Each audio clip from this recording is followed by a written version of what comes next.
Here is the latest Higher Summits forecast brought to you by our friends at the Mount Washington Observatory. Weather above treeline in the White Mountains is often wildly different than at our trailheads. Before you hike, check the Higher Summits forecast at mountwashington.org. Weather observers working at the nonprofit Mount Washington Observatory write this elevation-based forecast every morning and afternoon. Search and rescue teams, avalanche experts, and backcountry guides all rely on the Higher Summits forecast to anticipate weather conditions above treeline. You should too.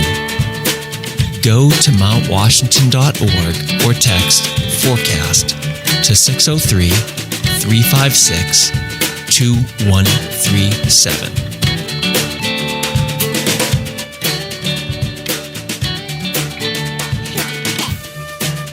And here's your forecast for Friday, March 8th and Saturday, March 9th.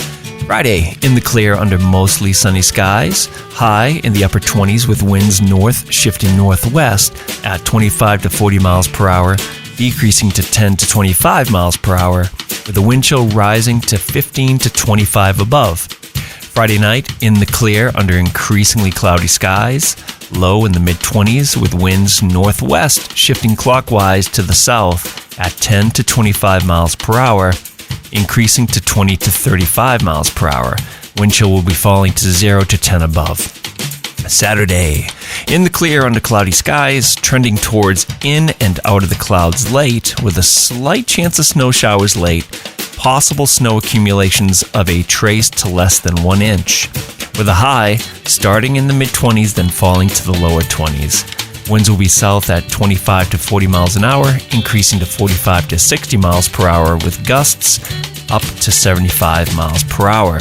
And the wind chill will be falling to 5 above to 5 below.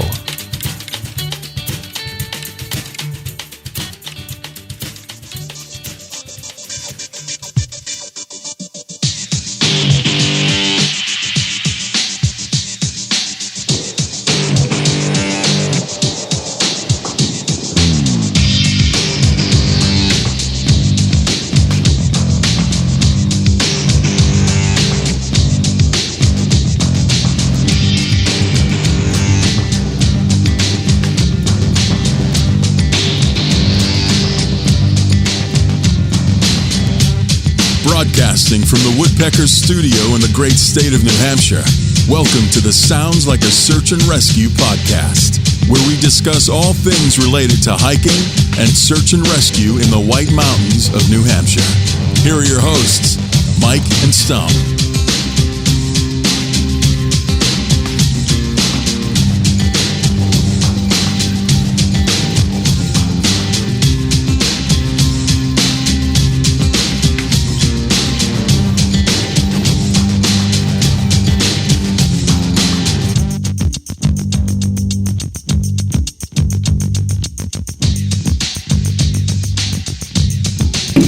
Okay, Stomp.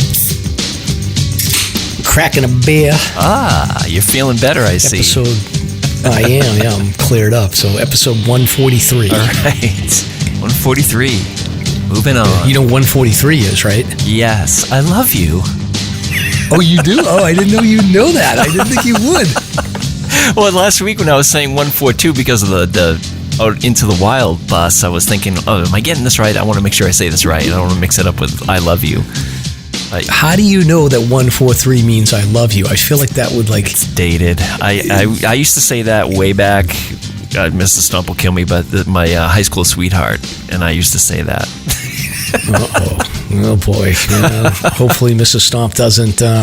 So that's the my understanding of that. I knew it from the Howard Stern show, because I listened to Howard Stern for years, and there was one of the guys on the show, his wife got into a not an affair, but it was like an emotional affair, and she was messaging this guy 143 or whatever, and it means I love you because it's like one letter for I, 4 letters for love, and 3 letters for you. But my understanding is that that's what people would page their boyfriends and girlfriends is 143 back in the day when pagers were a thing. Pagers. Yeah, that's what people would page. I guess I don't know. That makes sense. Beep beep beep beep. So, yep. There you go. Anyway, so that's episode 143. So welcome to episode 143 of the Sounds Like a Search and Rescue podcast. This week we are joined by Josh Bogardus from Warden. The Warden brand was started with the goal of becoming one of the go-to production partners for outdoor filmmaking in New England and beyond. So Josh is going to join us for a segment to talk about the production of The Caretaker. So The Caretaker is a short film focused on the Harvard Cabin, which sits in Huntington Ravine on Mount Washington. So the film follows the story of Jack Kingsley, the Harvard Cabin Caretaker, who spends his days observing and documenting the snowfall, weather patterns, and wildlife in the area, as well as helping to manage guests staying at the cabin. Josh will share the background of the production of the film and provide some details about what goes into filming in and around the White Mountains. All this, plus we've got a recent hike via the Ammonoosuc Ravine Trail and down the Cog. Stomp's neighborhood got set on fire in Thorton, New Hampshire. Yeah. We got a story about the Kearsarge Fire Tower. Snow is melting everywhere. We got some Mount Everest news. We've got notable hikes, and we've got recent rescues on Mount Monadnock and Mt. Major. So I'm Mike. And I'm Stomp. Let's get started.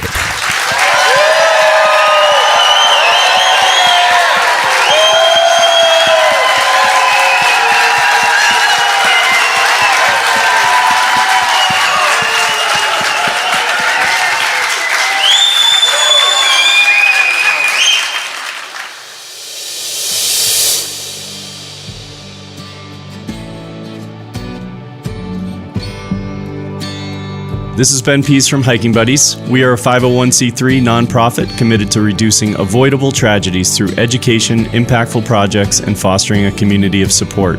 You can find out more at hikingbuddies.org. We wanted to say thank you to those who have supported our mission, and most importantly, say thanks to those who speak up, who ask questions, and who are willing to provide guidance and assistance on the trails when needed. You embody what it means to be a hiking buddy. And now, for all my newer hikers out there, here's this episode's Hiking Buddies Quick Tip.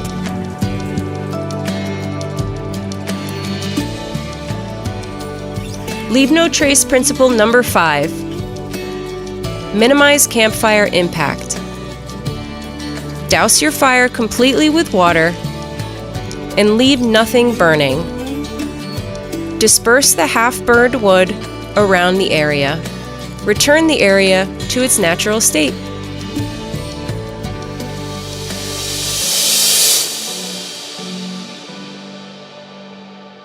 Let's get started. All right, Stomp. So we are 1 month away from the eclipse. So the eclipse is going to be on April 8th, which is a Monday, and it's going to, I think, the path of, what is that called? The path of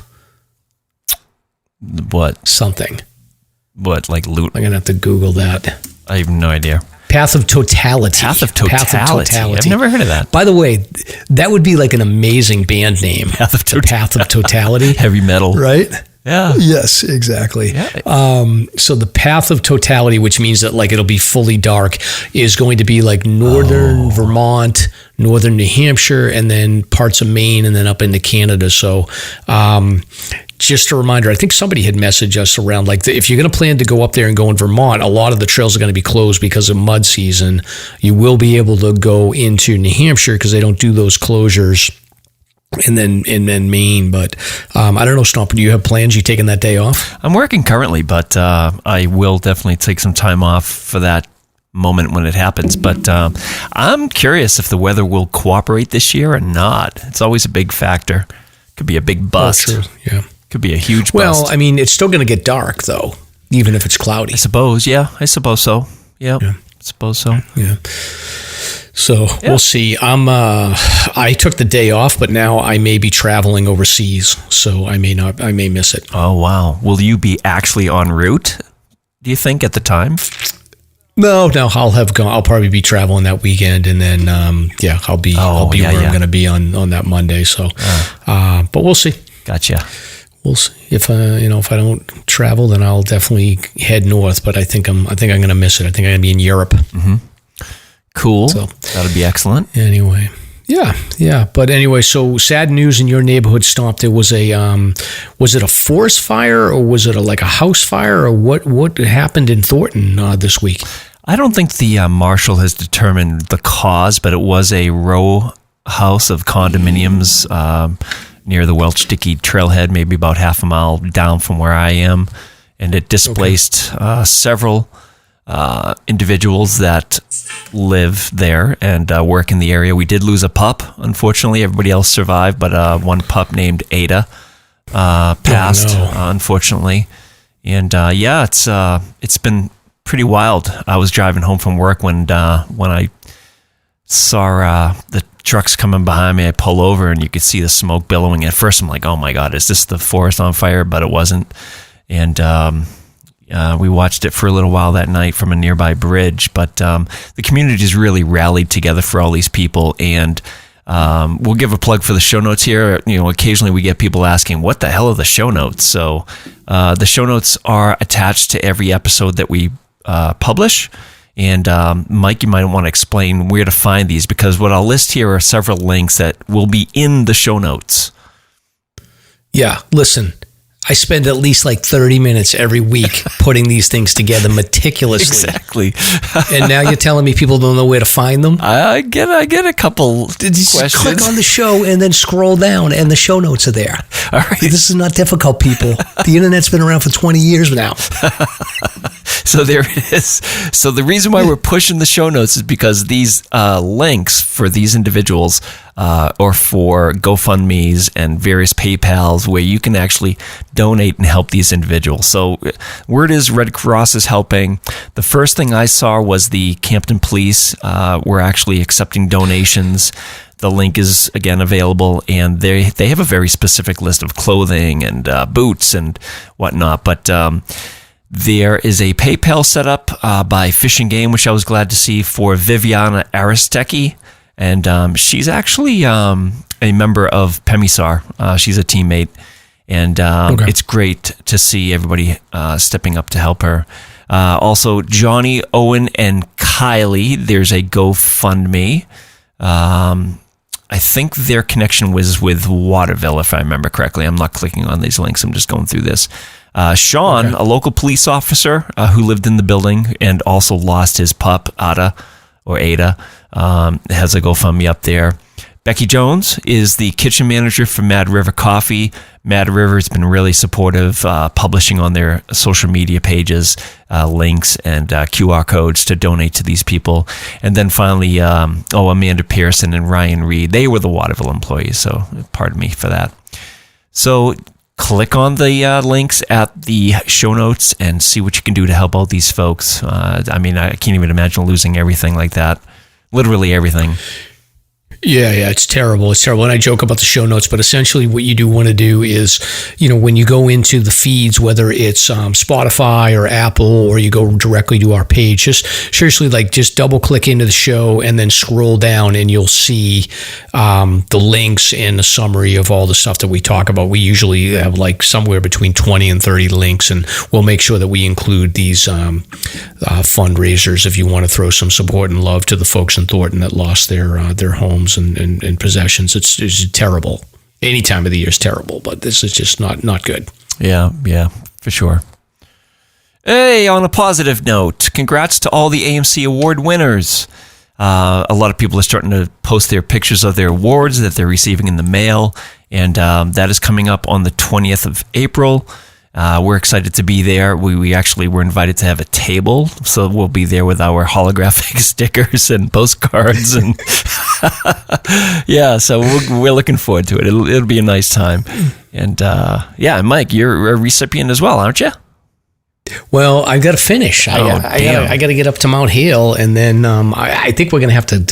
I may be past the deadline, but I'll have to see if I can beg them to give me my award while I'm there. So, but yeah, I'll go up to Hale. I think either next next weekend, probably. I'll have to get it. Yeah. At that point, I mean, maybe next Friday, I might go up early and just go and see if I can grab somebody that wants to go, or I might go by myself on Friday morning and just finish it up. Bang it out, dude. Bang it out. Bang it out. Yep. So that'd be good. Just an anticlimactic finish. I go by myself on Friday morning because I get the day off. And get rejected by AMC because of the deadline. Yeah, too late. Sorry, Mike.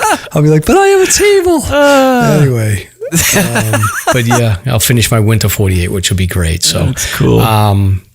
Very good. So we want to also plug, there's an article that came out in the Union Leader that plugs the Kearsarge North Fire Tower. So yeah. We're going to talk about the Harvard Cabin, and we've talked about some of the AMC huts and things like that, but there is an option for an overnight stay on Kearsarge North. Kearsarge North is off of Hurricane Mountain Road in North Conway, so it's got a nice fire tower there, and it's pretty roomy. You can fit probably like 10 or so people in there. Oh, yeah. You know, there's no stove or anything like that. It's pretty rustic, but there's a nice article here with some of the hiking buddies. So like I've met Heather, and obviously I know Rhonda really well. So they did a nice article. They took some pictures of the crew, and there's a group of about 10 ladies that hiked up and stayed overnight. And they've got a nice picture with like at night with the lights on in the fire tower. It looks really, really nice. So it's just an article that sort of talks about like the different hiking routes and what it's like to sleep up there. So they interview Heather a little bit. She's got some quotes in there, and I think Rhonda may have some quotes as well. So we'll share this in the show notes. Yeah, very nice article, and beautiful pictures too. Beautiful photos. And Stomp, I think me and you, like, we probably had one of the greatest undercast I've ever seen in the whites that day that we hiked Kearsarge North. Yeah, we should repost some of those pics because they were really nice. Wow. Yeah, unbelievable. So even I've got some pictures with you in it that have undercast, and even the fact that you're in them still makes the pictures good. That's right. Right? Oh, well, I wish you the worst and hope you get a tick on you. Oh, no. It's that time of the year, so articles are coming out that said early spring is going to bring ticks in New Hampshire. Yep, that's right. Yeah, there are sightings already, according to this article that we will post from WMUR Channel 9. So it's that time. You know, the snow's gone, the mud and everything else is out there, and ticks are starting to show up on animals and people. And, of course, hikers will be in that crew as well. Yikes. Yeah, we'll have to do our annual tick prevention segment at some point in the next couple of weeks. Yeah, get Nobby in. He's really informative when it comes to treating some of the maladies that you can get by tick bites, but prevention's the key, obviously. Yeah, exactly. So make sure that you, what is that chemical that you're supposed to spray on yourself? Permethrin? Permethrin, yeah. Permethrin. Yep. Sounds like something out of the Lord of the Rings, doesn't it? Yeah, don't spray it on yourself, but spray it on your clothes and your shoes and all that stuff. All right, so moving on, we've got, Alan Arnett, who previously was a guest on our show. He's a really interesting guy. He's sort of like the go-to thought leader and person that keeps an eye on all things Mount Everest. So he put out a really interesting article that talks about a new requirement that was put in by Nepal for 2024, which is essentially that they require all climbers to have GPS devices or GPS beacon on them at all times. The idea being that like there was about 18 people that died last season, and a lot of these cases were like clients of guides that were separated on their own that couldn't be located. So I think 5 of them were missing. So they're putting in these requirements that say that the climbers need to have these GPS devices. But Alan sort of he's saying that essentially like this is the wrong technology and the wrong approach, and he's got a really detailed article around the tools that you can use, what they're best for, and then the cost around them. And then he breaks down details about the 2024 plan for Nepal. And his big premise, I think, overall is essentially that these things shouldn't be necessary because the guide should not be separating from the clients, period. And the guides, right, or they should be turning back. You know? Exactly. Yeah. The guides should not only should they not be separating from the clients, but they should also be turning the clients back way before they get to the point where they're in a risk factor. Yeah, right. And that's something that used to happen a lot more frequently and is no longer happening. Right. And that's probably why you're seeing all this death up there. I mean, it was a bad season last year, apparently. But yeah, hats off to Alan. We did have him on earlier. If you haven't listened to that episode, it's fantastic. He's climbed a lot of these 4,000 footers, 14,000 footers, and Everest included. And the depth of explanation into the personal locator beacons and the communication devices is actually worth the read by itself. So it's great. Good stuff. Yeah. Yeah, and then he goes on to sort of he gives like his bullet list of what should be done to improve safety, and his list is essentially like, in order to get a permit, you need to have summited 7,000 meters or higher before issuing an Everest permit. He's saying that you have to require all guides to be certified. And at least having taken climbing, medical, and rescue courses at the Khumbu Climbing Center taught by proven qualified guides. He says that handheld radios are probably more important than GPS and more reliable, because a lot of times, like these GPS units that they bounce off the wall of a mountain, they give the wrong coordinates. So, and then his big thing is establishing monitoring. So you write down every climber and their support team's precise location when above base camp. So that's something that Russell Bryce, who was like one of the well-known Everest expedition leaders, he would constantly be radioing back and forth. Where are you? Are you with your climber? Blah blah blah. So and then also establishing monitoring teams at base camp and camp 2, so that you can monitor emergencies, and then having trained search and rescue resources at base camp and camp 2 on a rotating basis during heavy days where there's summit pushes. And then he said limit permits to 400 qualified members and team sizes to 25 members with one-to-one Sherpa support to climbing, and then ban any operators for a year that have a client that's missing at the end of a season because they were separated. So he's like, I don't think any of these are going to happen, but that's what should happen. Right. We shall see. We'll find out next year. Yeah, we'll see. We should do it, Stomp. Let's just drop 50 grand each and we'll go see if we can climb it. Yeah, let's do it. Woo! Yep. Wow, where would I get 50K? I don't know. Coffees. Yeah, coffees. $5 a pop. How many coffees would that be? I don't know. You have to do math. So, Stomp, this next one here, I don't even want to know what this is. I'm almost like I want to skip past it, but you have here, there's no link, there's nothing to reference it. All it says is cats and virtual therapy don't mix. Well, you'll appreciate this. I didn't have a link to put to this, but you'll like it, because I was doing virtual the other day, and I had to go to the bathroom, so I just like, excuse me guys, I turn off everything and turn off the mic, turn off this and that. I go upstairs, and when I come back down, Xylo is laying on top of the laptop keyboard. All right, no big deal. So I move him, put him off, and then I go back to documentation, and I can't sign any of the notes. I don't know how he did it, but he changed my password.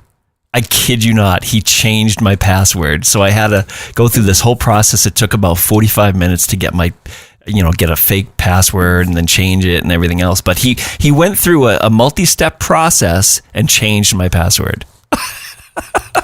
Well, I mean, this is it's a consistent pattern that cats are evil. Right. Yeah, I'm starting to be convinced of that. Oh my goodness. Yeah. Just kidding, kitty. Just kidding. So that was a good one. What else do we have here? So it's warm here, but there's a blizzard that hit the Sierra Nevada. I saw this like crazy, 6-7 feet of snow out in California. So this is the second year in a row where they've gotten, I think this year isn't as bad, but like this is a late season snowstorm. They got like 7 feet of snow. Yeah. So good for them. I'm happy that California's getting more precipitation. Are we seeing some of that here this weekend? I mean, I've seen forecasts. It's funny, Mount Washington tonight, the forecast is saying they're getting like an inch, but if you look at Bretton Woods, they're saying they're getting 14 inches. So I can't tell what's going on out there at the moment. I don't know. Yeah, we'll I see right now, I see 10 inches in Gorham on Sunday. Yep, Sunday into Monday. So, yeah, so that's not bad. Yeah, not enough for snowmobiling, but it's not bad. There was a lot of bare spots coming down the Cog this weekend, so I can only imagine. I drove down the road to get to the Ammonoosuc, and like the snowmobile, those trails were just a mix of mud and just brown ice. It's done. It's totally done. Yeah.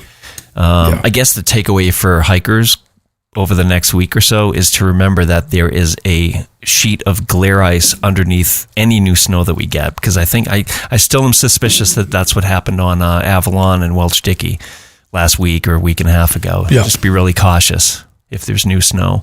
Yeah. I'll talk a little bit about I definitely got that vibe from coming down from Mount Washington. So I'll talk about that when we get to that segment. Okay, cool. And hey, a bunch of listeners sent us that Garmin article about their SOS data. And at first I was like, oh, maybe we can compare this to your data, but it's actually just who triggered it, not necessarily what injuries were involved or things like that. You can take a look at it. It's sort of interesting. Obviously, hikers were number one, the largest percentage on the pie chart that they present in the article. Yeah. But other than that, I don't think there's many takeaways, if anything, as to hiker injuries or medical reasons or anything like that. Yeah. It's like basically 1/3 are hikers and backpackers. Yeah. And then the next ones is driving, motorcycle, boating, and then climbing and mountaineering. So you could sort of bucket the climbing, mountaineering, and hiking, backpacking, and that's probably like a little under half. Yeah. And then you got camping as well. So if you added camping, climbing, mountaineering, and then hiking, backpacking, that's about half. And then you've got the motor vehicle stuff, which is driving, motorcycle, boating, snowmobiling. Yeah. And then everything else is like just small slivers. There's a decent amount of hunting, which is interesting. But was there? There's some interesting data. Was there a sliver for people that get their Garmin subscription bill and go into cardiac arrest? No, I don't know. And press the button. How much is Garmin a year? Yeah, I don't know. It can add up, I think. Yeah, I don't know. But we'll post this in the show notes. But no surprise, I guess. Yeah, and it's good. Yeah. I mean, it's good. I'm glad that people are out there hiking and they have their Garmin and that they're calling for an emergency. So I will say that I am keeping an eye on this Starlink. Starlink they've done the prototype and they've got satellites out there that can directly interface with the chips on cell phones. So they've done the prototypes, and you will be able to, I don't know how many years from now, maybe a year or two from now, you will be able to utilize Starlink on your cell phone. And I don't know, they'll have to set up an agreement with Apple or Android to make that happen. But I also wouldn't be surprised if, knowing Elon, wouldn't shock me at all if he comes out with his own phone. Yeah. Would you actually try it out? Yeah, heck yeah. I mean, given our lifestyle and, the fact that we're out in the wilderness, like that type of phone having the capability to get satellite, it would be worth it. Yeah, as long as he's not listening. I still get, I mean, my God, my phone's listening to everything because I get the ads that pop up a few hours later. Random. I don't know, with that. I definitely have said things before, and then all of a sudden, I look and I get an ad. So it's crazy. Put your tinfoil hat. Take your tinfoil hat off, Sam. So anyway, all right. So we'll see if there's snow out there, and then the Garmin stuff came out, and then swag response has been off the charts. Stomp says, cool. We posted some sweatshirts and some t-shirts. So if you want to buy them, I put in my order. There was a glitch, Stomp. I was getting camo versions in different weird colors, but I don't know if you fixed that or not. I think I have. I talked to tech support over there, and there were two options that fixed it, so it should be steady now. But that camo one, that dark camo, was Mrs. Stomp's design, so that's pretty cool looking. She has that coming in the mail too. So, but anyway, thanks for everybody grabbing them. I was blown away by the interest and the purchases, so that's great. And they are going out the door dirt cheap. I mean, we're literally making like $1 or $2 off of these stupid things. But hey, you know. Yeah. I mean, these things, like, literally, they're going to fall apart the second you put them on. But, you know, hey, it's good. I don't know, man. Bonfire's got a good rep. We'll see. Yeah, we'll see. Yeah, we'll see how it goes. Put it to the test. And it's weird. Like, the T-shirts are $25, but the sweatshirts are $35. Usually, like, the sweatshirts are like a little bit more expensive than that. So I'm curious to see what they're like. Yeah. Okay. All right. Yeah. So, Stomp, you put this article in here. So, the Yosemite Fire Fall. So, if you go out to Yosemite in California, I was out there last year. They do have like a certain time of the year where Yosemite Falls, I think it is, gets hit by the sun, and it actually just like lights up the waterfall so that it looks like it's like a fire. Yeah, that's flowing. It's amazing. Yeah, it's amazing. Yeah. Absolutely beautiful. So it's a video, and this article gives you details about it. So check it out. It's really nice. Yep. Yeah. All right, and then you've got some Iditarod dog stories in the news here. So some of these dogs have gotten killed by snowmobiles, so they're requiring them to put on like neon vests. Yep. And then there was a moose that got entangled with some of these dogs, and the musher or whatever had to kill the moose because it got all tangled up. So that must have just been insanely chaotic. Oh, can you imagine? Yeah. So Iditarod in the news. So there it is. Yeah. And then Gingerbeard sent us another one. A snowmobiler who crashed into a Blackhawk sues for damages. This is a neat story. Apparently, snowmobiler, dark. Blackhawk is doing training. They park on a trail without any warning or notice, and snowmobiler crashes into Blackhawk, gets injured tremendously, and now they're suing. Apparently, there's been some settlement in the story, so check it out. Very interesting story. We'll see what happens with that one. Yeah, imagine you're out there like snowmobiling and a helicopter lands on you. Yes. Yeah. Yeah, very good. All right, Stomp. And then show news or whatever. So you've got to move your studio upstairs. So you're proposing that you're going to be too busy doing that, and that we want to not have a podcast next week. Is that right? Yes, sir. Yes. No pod next week. What are you moving to? Where are you? What are you doing? I'm getting out of what's going in the basement. Out of the dungeon in the basement, up to a bright sunny room. And it's going to be a much needed change. So to do that, it does take a lot of work. So after this gets published, I'm actually repainting the room upstairs too. So it's just like this multi-layered process. But I'm going to need the week to make sure that everything's up and running and together again. So that being said, we will not have a show on the 15th, Friday the 15th of March.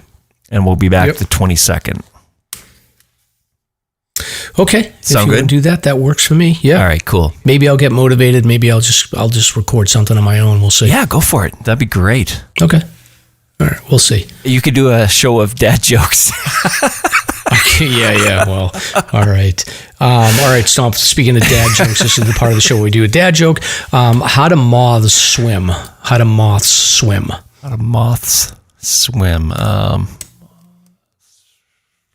I don't know. This is a deep one. They using the butterfly stroke. That's rough. All right. You cross that one out. Thanks again to Camilla and Lance for the dad joke book. And I'm not going to cross them out. I'm going to keep going until I start repeating make them. A mistake. Yeah. Start repeating them. So 365. All right, let's skip the pop culture news because we don't care. So let's do our first sponsor. All right, 48 Peaks. Let me pull up the old copy here. Use your passion for hiking to help end Alzheimer's. In one collective effort, 400 plus hikers will climb New Hampshire's 4,000 footers or create their own challenge to support the mission of the Alzheimer's Association. The annual hiker celebration will take place Saturday, June 8th at Reckless Brewing Company with raffles, food, and an amazing community. Hike that weekend or any day you want.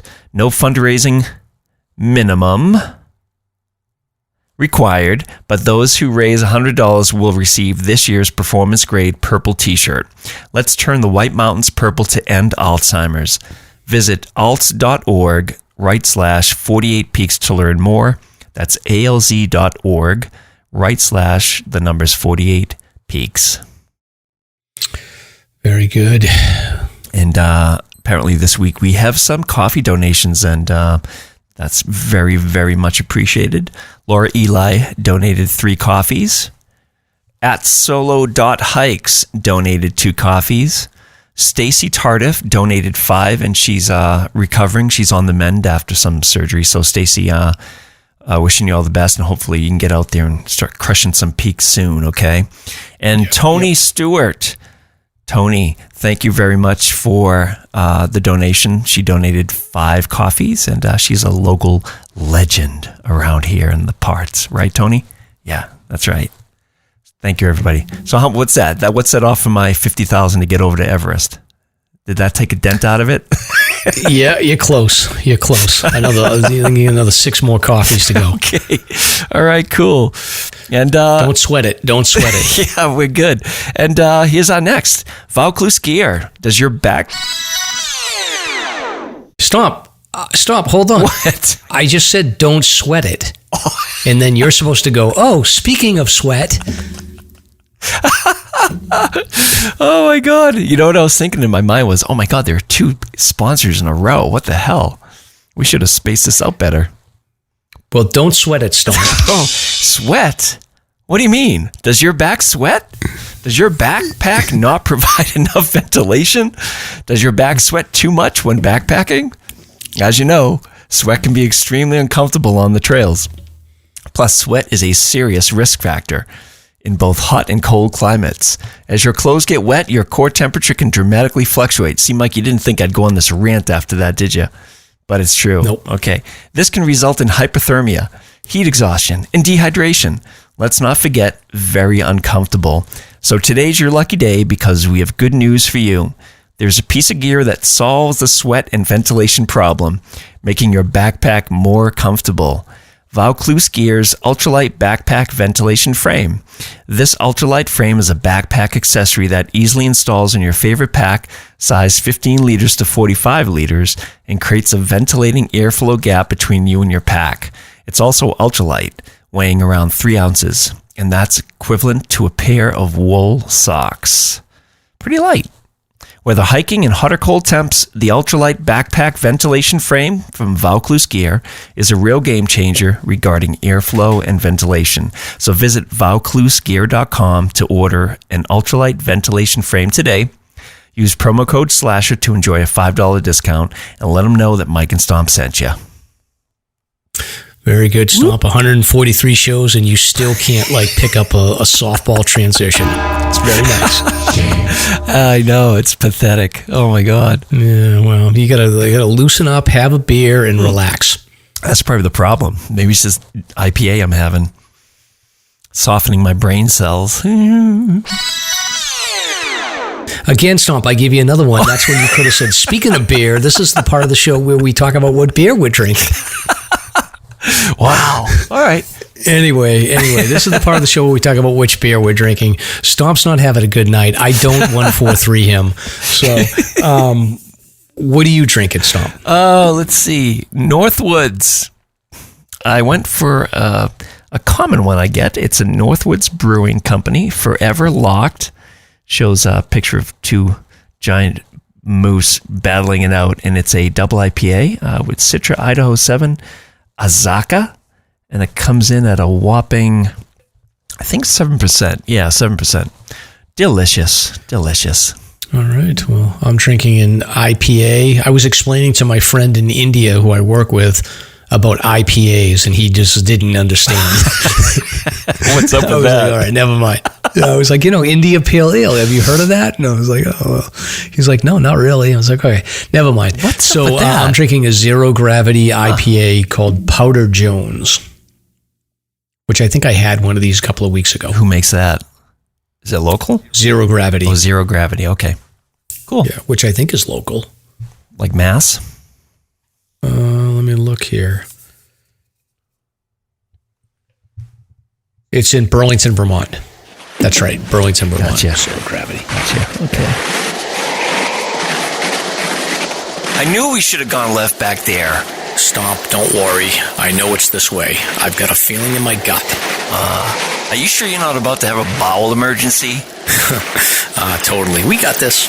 But I just blew out my hip. Fell down that gully with my 40-year-old microspikes. Suck it up, Stomp. It's 4 p.m. We're at 3,500 feet. We got 9 miles back to the parking lot. Your leg may be broken. We got no cell connection, and we can't feel our fingers. But we're finishing all of my list tonight. By the way, I need some water. I'm empty. I would if I could see what I'm doing, but my headlamp batteries are dead. You gotta be kidding me. What a chump. This is the last time I hike with you. Whatever, mister. Do you know me? I have a podcast. Whatever. Let's find out what Mike and Stomp have been hiking. All right, Stomp, and now we're moving on to the part of the show where we talk about recent hikes. So, have you gone anywhere, Stomp? You don't hike anymore, like you. I gave it up. Hiked in a long time. Yeah, I gave it up. You did? You quit? Actually, here's some behind the scenes. I actually tried to convince Dave Schitz to go to the Captain last Saturday. Okay. Yep. And the weather actually soured, but we were like within millimeters of deciding to go. Okay. But that didn't pan out because you don't want to mess around in that part of the woods when the weather's nasty. So, but Mrs. Stomp and I made it out to the Scour, and that was wild. Spring conditions, glare ice walking Livermore Road out to the junction, and we basically wore spikes the whole way up, and partial views at the top. It was a really nice time because she and I have been sort of grinding on the schedules together, work wise. So with snowmobiling done, I anticipate getting out quite a bit now. How about you? Anything? Yeah, I did. I offered you up. I was like, hey, if you want to go, we did I've been trying to get up to Mount Washington the last couple of weekends. So I had put out a text message to a bunch of people. A bunch of people couldn't go, but Lance and Camilla were able to go. So we grabbed our sleds and our backpacks, and we met at the Cog Railroad and went up the Ammonoosuc Ravine Trail, and then down the Cog, and we got some good sledding going and stuff. But yeah. So we did Mount Washington. So what's the deal with butt sledding on the Cog? What's at Jacob's Ladder? What's the ravine that you can tumble into and die? Burt Ravine. Did you butt sled past that? No. Oh so let me give you the whole story. So we started at the Cog, and we talked about this before. It's like $10 to park. Parking's easy, and then you just walk up to the lodge, and we stopped and used the bathroom, and then headed out. But as we were going from the Ammonoosuc connector, we were like, it was starting to get warm, but it was cloudy. But I was like, all right, I got to take some gear off because I was just a little bit too heavy. So we got down to our base layer, and as I'm standing there, I see a hiker walking up towards me, and I was like, I know that person. And as she got closer, I was like, oh, I definitely know her. And it turned out it was the New Hampshire hiker. So Taylor, the New Hampshire hiker, she's got a big YouTube following, and she's done the Appalachian Trail. So I was able to say hello to her, and we chatted for a little while. And she listens to the show. I was starstruck, which was cool. Yeah, that's great. Isn't she coming on at some point? I gotta reach out to her and see if I can get her on. I did talk to her. I said I gotta just see if I can get you on. So we'll see if we can get the schedules worked out. But yeah, she's super nice, and I took a picture with her to send to my sister-in-law because my sister-in-law is a huge fan of her YouTube channel, and my sister-in-law was like, "Oh my God, I can't believe you met Taylor!" So that's so cool. So shout out to the New Hampshire hiker. She's super nice, and we talked for a little while, and then me and Lance and Camilla headed out, and we made our way up the Ammonoosuc, and the trail was pretty easy. That first mile and a half or so before you get to the gem pool is pretty straightforward, and then it's just straight up, for 2,000 feet or so. But we made it up, no problem. We were in microspikes the whole time. Switched down to a t-shirt right about when we got to the first drainage. We crossed over. We were just down to T-shirts, and then we started to see like, okay, the sun's starting to clear through, and then sure enough, we got like this amazing rainbow behind us. So I got some good photos of a rainbow, and it was almost an exact scenario as it was last year when we climbed Mount Washington. By the time we got to Lakes of the Clouds, it started clearing up, so you could see Monroe and you could see Mount Washington, and then it just stayed clear the whole day for us. We timed it perfectly because I think we left at 9 o'clock. I think the people that left at like 7 or earlier, they dealt with rain up top, and it was gross, but we hit it perfectly. Lance was in a T-shirt from Lakes of the Clouds all the way to the summit. He was in a T-shirt. Yeah, beautiful day, beautiful. So warm. Yeah, it was so warm. We were in microspikes the whole time. The only time we ran into trouble was the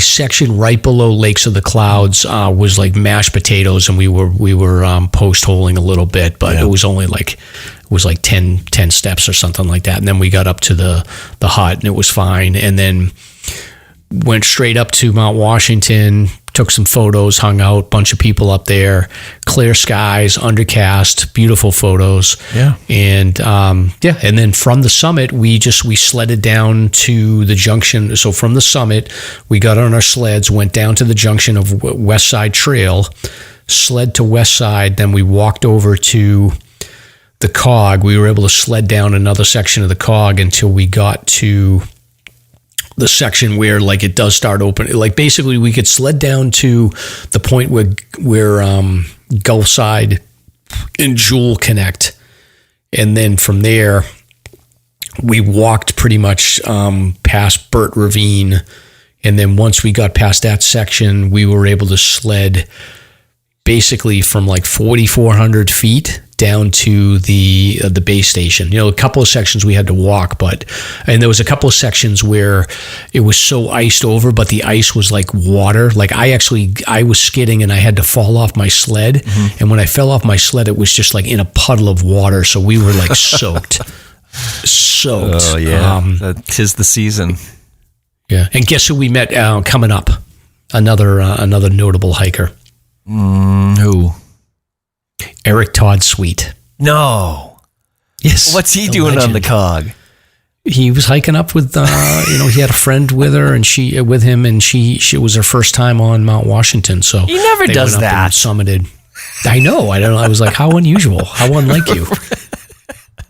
But he's a great guy, and we said hi, and then we did this one run where like me, Lance, and Camilla, like we just went for. It had to have been like 5-6 minutes nonstop, just going. We must have covered at least like a half a mile on the sled, and then we had to stop when we got to like the section where they do the bonfire, and then we had to go under the tracks on the other side, and then once we got on the other side, we went straight to the base station. So, I think getting down took us like. It didn't take us like even more than an hour. Yeah. To get down. Did you cross paths with any cogs coming up to Wambeck? We didn't. I was so disappointed. So the cog had taken the passengers down. So they were, as we were sledding down to the very bottom section, they were all getting off of the railway car, and we sledded down all the way over the bridge, almost right to their feet. And they were looking at us like, what the hell are they doing? That's a riot. Yeah. So it was fun. I mean, it was a great day. Yeah. Highly recommended. Yeah. I mean, and Lance called the weather perfectly. He's like, I think it's going to be good. So it worked out perfect. Yeah. That's funny. I could have gone, I guess, because I did have plans to do some recording for the show, but canceled that because Mrs. Stomp and I just needed some personal time to get out there and hang out and whatever. But yeah, tis the story. C'est la vie. Yeah. Yeah, it was good. And then, I don't know what I'm doing this weekend. Like I said, I'll probably grab Mount Hale at some point, but I'll be around. We'll see. I'm supposed to actually record Saturday for the show, but whatever, we'll see.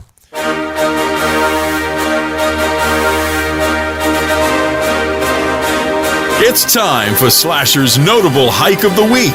If you want to be considered for the Hike of the Week, simply tag Slasher on your social media post. Very good. And then this is the part of the show where we do notable hike stomp. Yeah. So we got a good amount. I don't know anything about these, but I can tell you that Dave Shits in the Woods is not going to win the Notable Hiker Award. He did come up with a great idea, though. He's like, if I hike with Littlefoot, then maybe I'll win. Did he say that? Oh, somebody did. Yeah, somebody I saw on social media. They were like, "You need to do a hike with Littlefoot, and then you'll be there will be no way that we can deny him." That's funny. Yeah, I guess that's a good point. Huh. Yep. All right. So we have Cameron Casey 3 did Mount Morgan and Percival via the ladders and caves. And did you write this, Mike, or did I write that? AKA Make Stomp Cry Route. Did you write that? No, I think they must have written that like based on the fact that we talked about how you were a big wimp on the ladder. So I think they probably did that. Yeah. Oh my God. Too funny. All right. And Cindy Chess, North and South Pack Monadnock, the Wapak Trail with a nice view of Boston. I actually really like that area because it's on great days like at Wachusett, you can see Boston. It's absolutely stunning. And she writes, the longest hike since New Year's being sick. So, Cindy, it's great that you're back out there crushing it again. Carrie Hikes a Lot did 36 and 37 on Lincoln and Lafayette, and then Owl's Head stating 8 to go. And I'm not sure if that means for the entire 48 or for the winter 48, but nice work, Carrie. Timothy Segur did a couple days of hiking here, tackling the Twins, Galehead, Garfield. And then day 2, verbally telling us that he was trying to get a notable hike by tackling Lincoln, Lafayette, Liberty, and Flume. That's a lot of mileage for 2 days. That is also, I will say, like Tim's got the upper hand here this week because I met Tim on Mount Adams. So, we're kind of buddies now. So he may get hooked up. Oh, nice. Nice. See what it takes, Dave? See? Let's see. You got to see me out on the trail. See Gothberg, 2 Cataloochee peaks. And those are peaks from the New Hampshire Highest 500. Liz Fay, Dave's partner in crime, did Sentinel Mountain in Warren. And then a second tag was Silver and Huntley Mountains. Carrie Hikes a Lot again. The Wildcats for 38 and 39 for the New Hampshire 4K footers. She's knocking them off. She's a woman on a mission. Yeah, no kidding, huh? I honestly, like, that's pretty typical. Like, you get into those, like, high 30s and you can taste it. You're like, all right. Yeah. I got to knock off multiple summits. But again, I'm wondering if this is for winter and she's just trying to beat the deadline here. But maybe she's in good shape. Yeah, she can clarify for us. Vicky Takes a Hike did Moosilauke. And I don't know who this guy is. Dave Shits in the Woods did some unknown hill somewhere called Melville, Brooks, Dakin, Osgood, and Hurd. So I don't know. I don't know who this guy is. But do you know any of those? I've never heard of any of those. I do actually. Yeah, I sure do. Yeah, I think I've tackled a couple of them. Brady Girl 1 did Isolation, and it took me a while to figure out this guy's handle, but it's XBO, Real Badass, and then X. So if you take the Real Badass out, it's Xbox. Oh, yeah. And this is our buddy Andy from the COG, the train master, and he did Table Rock. And actually, I was looking at the pictures going, holy shit. Oops, excuse me. Who would do that in the winter, like with all that glare ice? That's Table Rock, the one up in Dixville? Yes. Yeah. Oh, I don't know. I'd be a little I'd be wearing crampons and like a harness to go out there. No kidding. Yeah, that's very, very brave, Andy. All right, I'm going to look at those pictures. Littlefoot, and let's see. Littlefoot did North Twin for 224 out of 576 for the hiking grid. And Not Notable Dave wants to know if Littlefoot was cloned to further doom his chances at getting a notable hike. And I think the probability is very high that Littlefoot was cloned. Well, I think what he's mentioning is that so Littlefoot has a little sister that like looks just like her. Right. So, and she started hiking. So like now Dave's like, he's never going to get a chance to get it. Yeah, double the cute. Yes, exactly. And then finally, Gingerbeard Keen, Jefferson attempt. They went from the COG over via Gulfside towards Jefferson and apparently made the call to try it another day. So nice work. And it's always smart to do that if you have to. Yeah, and I think he must have, I got to reach out to him, but I think he must have run into, he did an early start. Yeah. And I think the difference between getting up there at 7 and getting up there at 10 was huge, because by 9, 10 o'clock, up above tree line in the presidentials, everything was cleared out. And, interesting. But I think it was raining before that, so he probably got hit with that rain and was like, it's not worth it. Yeah. Unbelievable. So that was the same day. Yeah. So, oh man. So I'm in a conundrum here, because we could give it to Liz, because that would be funny, because we give it to Liz but not Dave, and then he would realize, oh, girl, I have to hike with it. But I'm going to give it to Tim, because Tim's grinding for 2 days, and he's my buddy because we met up on Mount Adams. So Tim gets it. Yeah, 143, Tim, 143. Yeah, 143. So, all right. So, this is the part of the show. So, we're going to move into a segment where we're going to talk with Josh Bogardus about the new film, The Caretaker. So, super interested in hearing about what Josh has to say. So, let's move into that segment here, Stomp, and then we'll catch the audience on the other side.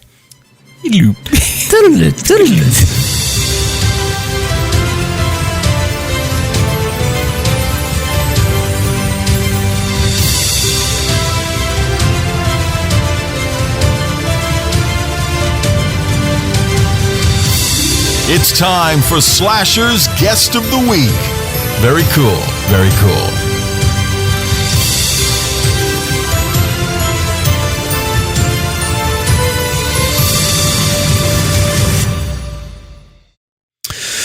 All right, so Stomp, welcome. We're here with Josh Bogardus from Warden. Is that the right pronunciation of your last name, Josh? It is, yeah, Bogardus. Yeah. Awesome. Well, thanks for joining us tonight. Thanks for having me, guys. Awesome. So Josh is here. So Stomp, you this is your brainchild here. So why don't you give the intro and give credit to the listener that gave us a heads up to connect us with Josh?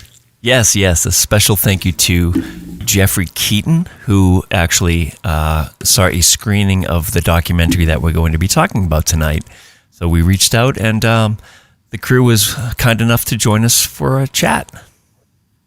Yeah, awesome. So thanks to Jeffrey for that heads up. So we're going to talk with Josh tonight about a documentary short film. I think it's like 12, 13 minutes, Josh?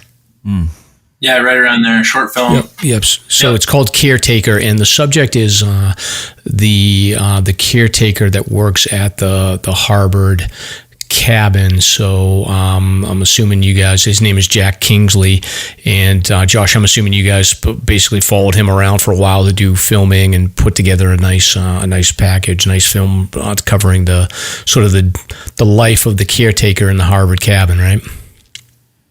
Yeah. So myself and my creative partner Dan Dunn, we ran into Jack the winter of 2022. Yep. It was actually closing day at the cabin. We were up there working on a different project, and the photographer we were with was like, hey, we should venture over to the Harvard Cabin and just kind of like use that as a background for some lifestyle stuff. And we went over there, and Jack came kind of stumbling out of the cabin wearing some like ratty adventure gear and like some rubber gloves. And we were just like, whoa, who's this guy? And we just got to talking with him. And then, after about 2 minutes, Dan and I both kind of looked at each other and we were just like, okay, this guy is like a character. Yeah. And I was familiar with the cabin, having grown up in the Whites and spent some time on Mount Washington, but I had never really, paid it much attention or even stepped foot in there. So Jack kind of showed us around, and we shot some stuff for our project there. And before we left, I was just like, yo, man, I'd love to get your contact just to kind of keep him in the Rolodex. And Dan and I both, like, right after we left the cabin there, we were like, we need to make a short film on this guy in this place, which was really cool. Like, we both, right in that moment, knew that it was a special story and something we wanted to tell. And yeah, we followed up with Jack the summer of 22 and asked him if he'd be down to let us, make a short film about him and his role as a caretaker. And he was super down. He ended up not being the caretaker when we were actually filming, but he's on the board and was up there all the time. And we kind of forced him back into the role a little bit. And got some amazing stuff. Yeah, it was a journey. Wow, So we're going to talk in detail about sort of the filming process, and I'm curious. I got some questions about Jack as well, but I think just to give some background on this cabin. So for the listeners, we've talked a lot about like the RMC huts on Mount Adams. We've talked about the AMC huts, and matter of fact, Josh Stomp has invented like an endurance hiking route, which is called Lodge to Dodge. So you have hut to hut, which is all the AMC huts. Stomp being the genius that he is, has added the lodge at Moosilauke and the Joe Dodge Lodge. So basically, it's an extended route where you do the lodge on Moosilauke and then go all the way, do the hut to hut, and then connect back to Joe Dodge Lodge. So it's called Lodge to Dodge. Right. Yeah. Yep. So we've talked a lot about huts in the past, but so the Harvard Cabin, just to give listeners history, was built in 1963. So it's managed by the Harvard Mountaineering Club through a licensing agreement with the U.S. Forest Service. And prior to the Harvard Cabin being in place, I believe that the Harvard Mountaineering Club managed another cabin that was called the Boot Spur Cabin, which was on the Sherburne Ski Trail somewhere. I think it was down a little bit lower. I'm not exactly sure where the location is, but that was in place, I think. There was another cabin that was even earlier than that I think had basically been taken down, and then the Spur Cabin existed from like the 1930s up until the early 1960s. Eventually, that cabin became just too small and too much maintenance, and they didn't like the location because it was like sort of right on the ski trail. So Harvard Mountaineering set out to find another location. I think based on the reading that I did, and the Harvard Mountaineering Club does have the annual sort of newsletter from that period on their website. So I was reading a little bit about like the process in 1963. So essentially what they did is they were able to locate this spot, which is right off of the Huntington Ravine Trail, but it also connects over to the Tuckerman Ravine. So you can get over to Tuckerman's pretty easy through like a sort of a fire road as well. So they're in Huntington Ravine right at the bottom of the ravine. And I think in 63, they took a group, I don't know how many of them there were, but they started clearing the area, and then they started logging. Essentially, they built a log cabin, so they didn't get any sort of wood flown in or anything like that. They basically had to cut the trees down, build the log cabin.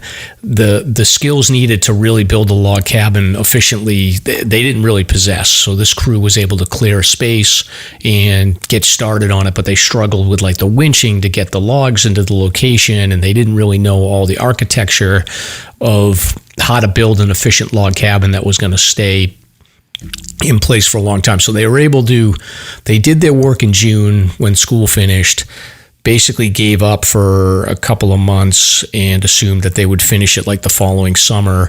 But in the meantime, they were able to find a local cabin builder by the name of Freeman Holden, who was like a local cabinet maker, wood maker, log cabin guy.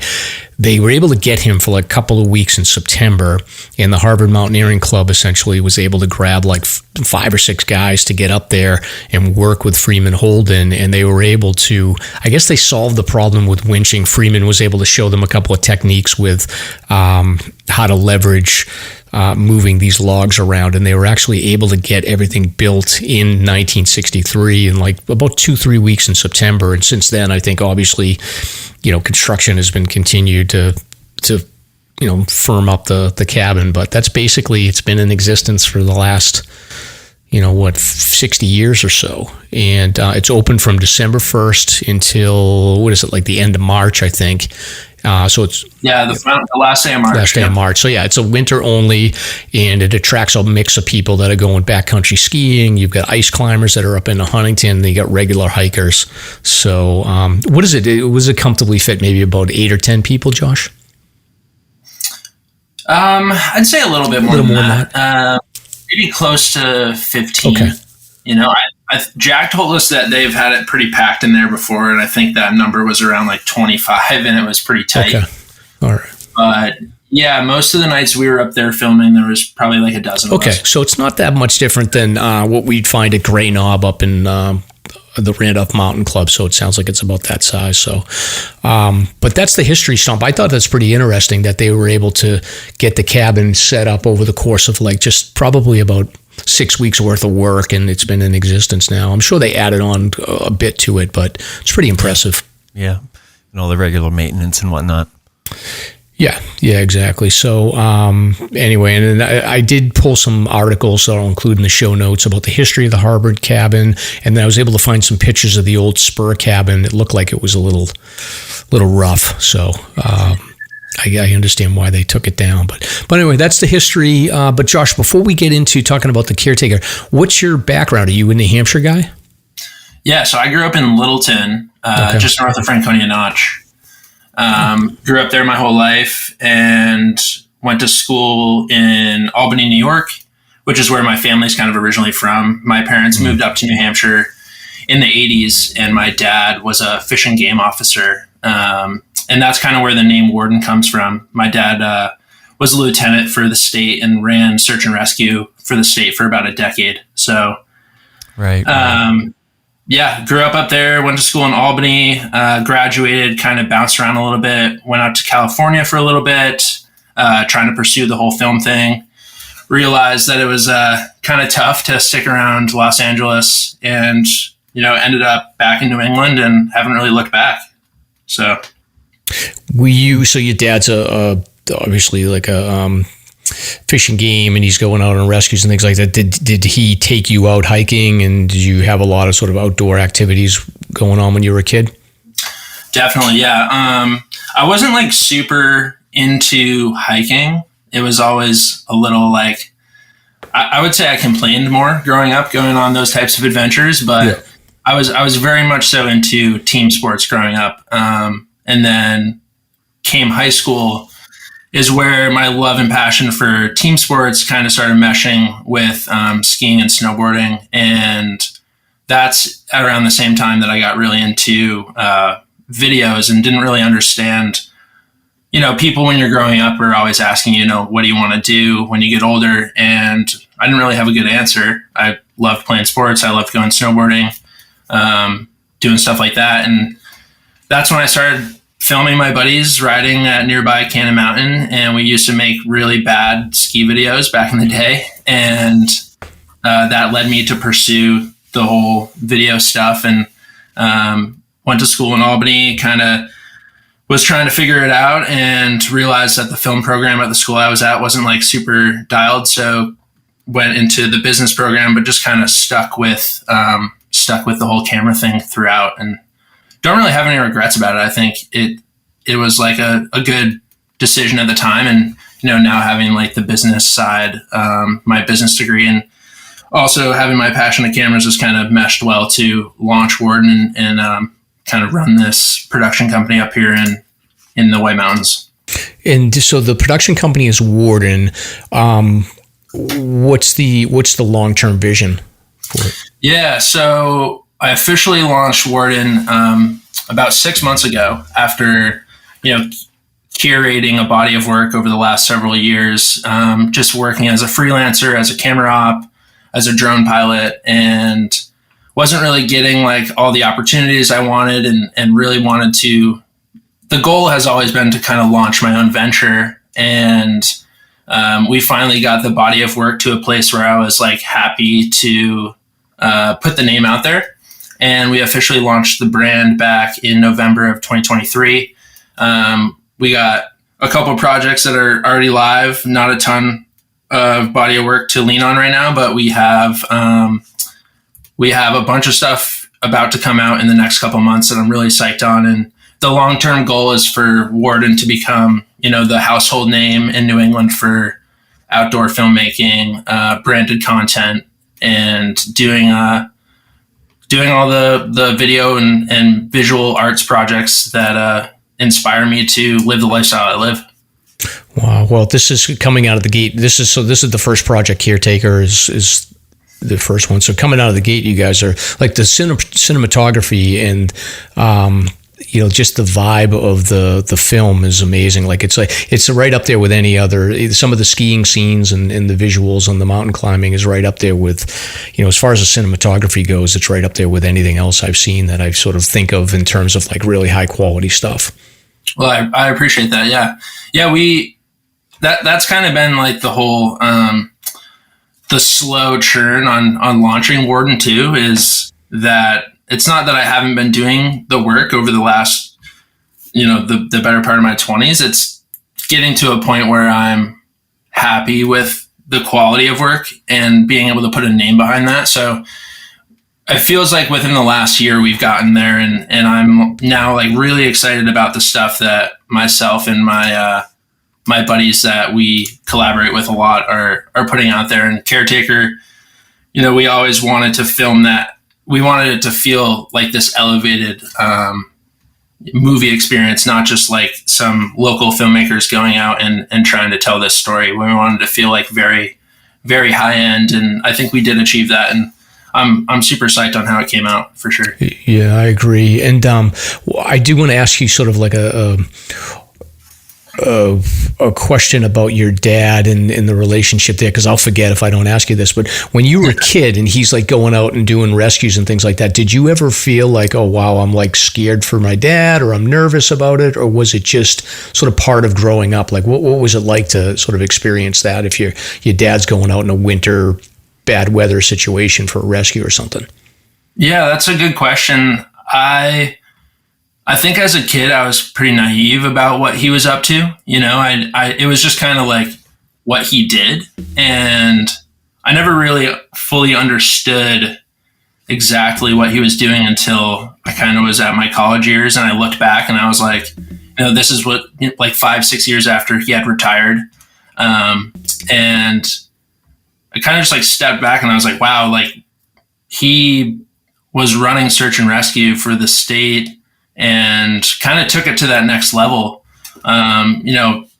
He was one of the founding members of the Hike Safe education program. Mm-hmm. He was one of the original members of the advanced climbing rescue team. I forget what it's exactly called. Yeah, mountain rescue. Yeah.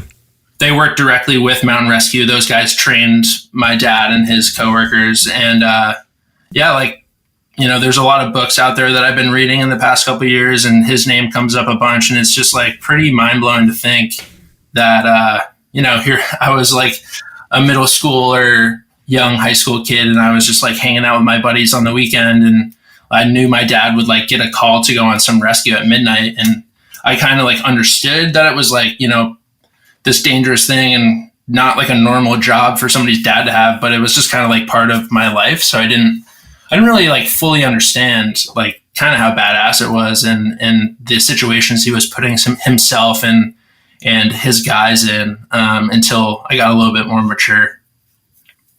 Yeah, it's probably for the best. Like, you don't want to be stressing out anyway, so it's probably just bad. I mean, I know when you're a young kid, you're like focused on your friends and what you're doing for the weekend. Yeah. So. I mean, I used to see him on the news a lot, which was kind of cool. Yeah. You're like, oh, you got a real job, Dad. That's impressive. Yeah. Awesome. All right. So let's talk about Caretaker. So the premise is so you guys met with Jack. So Jack is the caretaker. So I think a lot of listeners, I think our listeners are probably more in tune with what goes on in the AMC huts and maybe a little bit about the Randolph Mountain Club huts. But I mean, Harvard Cabin, it's sort of the same vibe, like especially in winter. Like I actually just went and did like an overnight stay in Zealand hut, and generally these wintertime stays in these huts, it's the caretaker's there to make sure that there's water and they manage the stove. And obviously Jack's situation, he's got more of a sort of a scientific responsibility for some of the things that they do at the cabin for research for weather and avalanche conditions. But for the most part, it's very sort of rustic, and you're a lot of times you're kind of on your own as far as cooking and cleaning, and there are certain rules that you have to follow. But it's the caretakers. I think it has to be a certain type of person. Like it's my impression. A lot of the caretakers are a little bit more introverted. They're very self-confident, I think, in knowing what they want to do in their lives, and it's a different type of personality and a different type of vibe with the caretakers that you run into. But can you, from your impression, can you talk about like Jack and how you got to know him and how he's so unique? Yeah, I think you nailed it right on, like the typical characteristics for caretakers at these places. And like I said earlier, when we first met him, the spring before, like we were just immediately kind of taken back at his character. And like, I thought he was more my age, like later 20s, early 30s, maybe. And, it wasn't until over the summer we found out he was like 21, 22 years old, and it's like, yeah, he's just kind of got this more, like kids that age are really into social media and hanging out with friends. And I know I was, and he's not like that. He's just like an old soul, and the way that he thinks about life and the way that he talks, I think that really comes through in the film too. He's a very slow, just kind of like deep thinker, and it just got like, he's got a very deep voice that's kind of, it's soothing. And Jack is one of the coolest kids that I've met in a long time. And when he wasn't a caretaker, he was that summer that we were calling him a bunch out in Montana fighting wildfires. And then he, in the summer, lived on a sailboat, and now he's down in Australia, and he's this very free floating spirit. And I think he knows that he's got some time right now to kind of like just experience life. And he is definitely doing that to the fullest before he needs to get too serious about anything. And yeah, Jack is one of the coolest kids that I've met in a long time. And I don't think there's a lot of kids like him anymore. So. Yeah, it's kind of funny. It's the people that aren't on social media and up on the tech. Those are like the new rebels in this generation now. It's like very unique to have somebody that can live in isolation and sort of is self-assured on their own, where they don't need all the social media stuff. But so you get to know Jack in the beginning. You give a little bit of his background. We meet his dad and kind of understand that he grew up similar to you in an outdoor family, and he's been exposed to the outdoor activities since he was young. And then it talks about his connection to the Harvard Cabin and his work as a caretaker.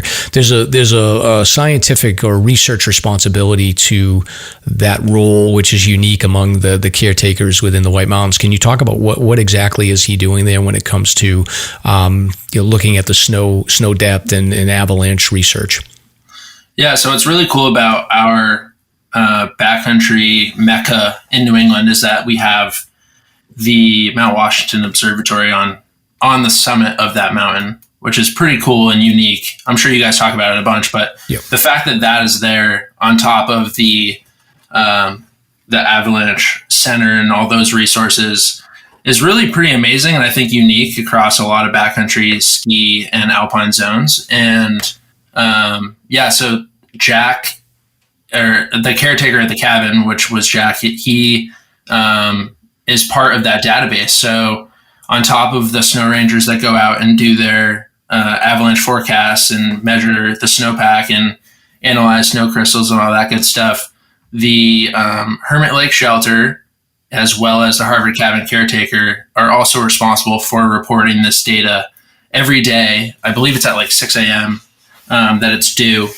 And they have their snow plot measurement that's all roped off about 50 yards from the cabin in this area that's pretty wind protected, but has like no canopy above it. So it's very accurate data. Yep. And they're fully responsible for measuring that stuff and analyzing the snow and reporting back to the forest rangers and the avalanche forecasters. So it's pretty cool that that's part of what they do on top of caring for the cabin and its guests.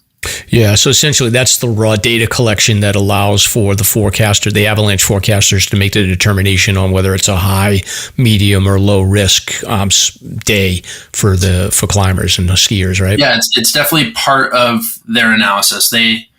Those guys are pretty amazing in their own respect, and they're up in the snow pack all the time, but they take all of the data from, all of the people that are contributing, and the Harvard Cabin Caretaker is one of those people. Yeah, it's really fascinating. And then I think it goes into talking a little bit more about just sort of, how the caretaker interacts with guests and the variety of people that come in, like we talked about earlier. Like you can get backcountry skiers, you'll get ice climbers, you'll get hikers. I don't know what else you'd get there, but those are probably the big three. And those type of people that are out there in winter, I mean, that's a special personality type that's willing to go out there and live sort of a rustic life and take the risks that are involved in those activities. But like that cabin environment, like I've been in that environment a number of times. But can you describe? Was that new to you when you started filming this, or had you experienced the backcountry cabins before? Yeah, growing up hiking in the Whites, I had been to all the AMC huts and kind of hung out there, but I had never stayed overnight at kind of like a remote cabin like this before, and it was a really cool experience. Like I've done a lot of camping and I've done a lot of backcountry ski touring and snowboarding, but being able to go up into this area and kind of set up base camp for the night, have a wood stove, have a full blown kind of kitchen setup and be able to like make a decent meal and hang out and swap stories and, have a decent little place to rest your head for the night is really, really cool. And you wake up and you're right at the base of your objective for the next day. So, it was amazing. The Harvard Cabin will definitely have a special place in my heart for a long time. And I know it does for a lot of other people. I've been meaning to get up there again this season. It's just been one of those tough years and haven't really had an opportunity, but I got a couple weeks left to try and make it happen. I'd like to get up there and see Jimmy, who's the current caretaker, and just spend a night up there. Yeah. The snow's disappearing quick. I was just up there this weekend. I was on Mount Washington this weekend. It's disappearing quick. So yeah, go soon.